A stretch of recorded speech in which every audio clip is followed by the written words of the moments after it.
Hello and welcome to this quick tutorial on how to use the cinematic or movie camera in Total War Rome Remastered. In order to access the cinematic camera, you must first create a shortcut of the Total War Rome Remastered application in your local files. Open the properties of the shortcut and add a space, then -movie_cam to the end of target. Opening the game through that shortcut will now give you access to the cinematic camera in battle replays.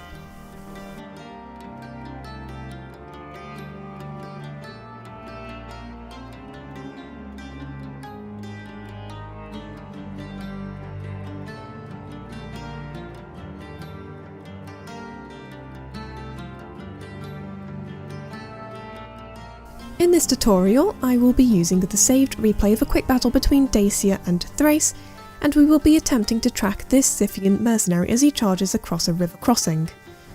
I have also taken the liberty to skip past the deployment phase of this replay. First and foremost, the hotkey N is now going to be your best friend.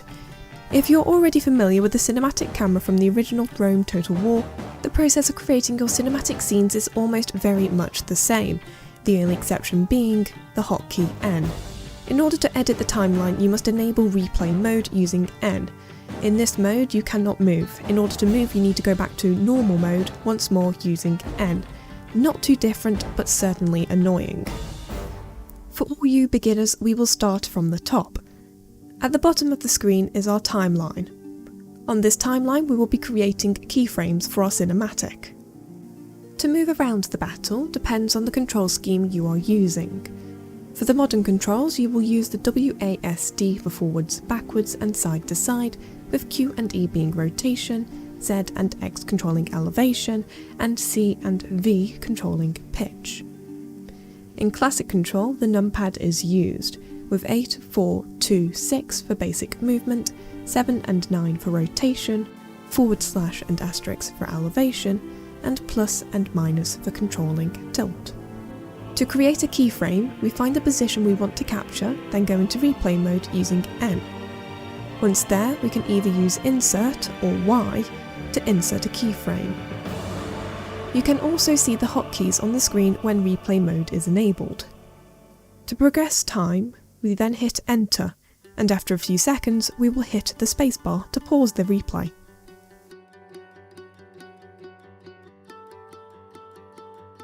Hit N to go into normal mode so we can find and recenter our mercenary in the frame.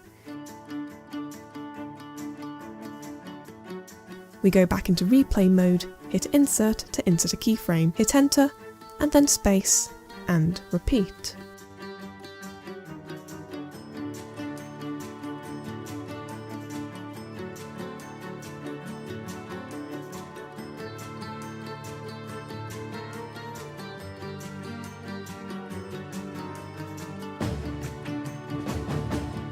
At one point I mess up and lose the mercenary after accidentally speeding up time, but that's alright.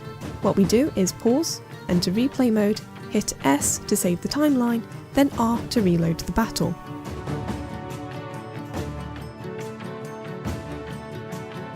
And then, once that's loaded back up, we go into replay mode, then hit L to load the timeline back in. Using the square brackets, you can skip through the keyframes. I skip to the last frame and then hit Home to advance the game to that point of time. You cannot go back in time through this way. With the timeline back in place, the keyframing can continue.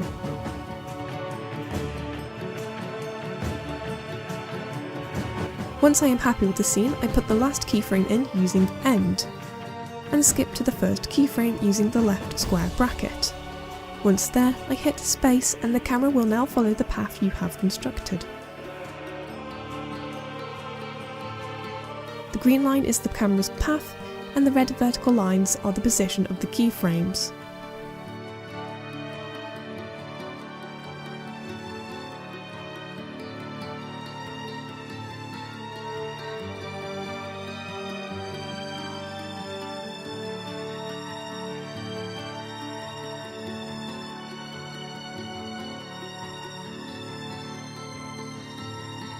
Now it's time to see the work in action.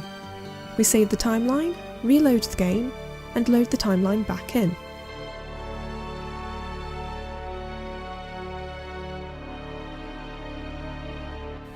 With the first keyframe highlighted, we hit home to bring the game up to speed, and then we hit enter to begin the cinematic and enjoy our handiwork.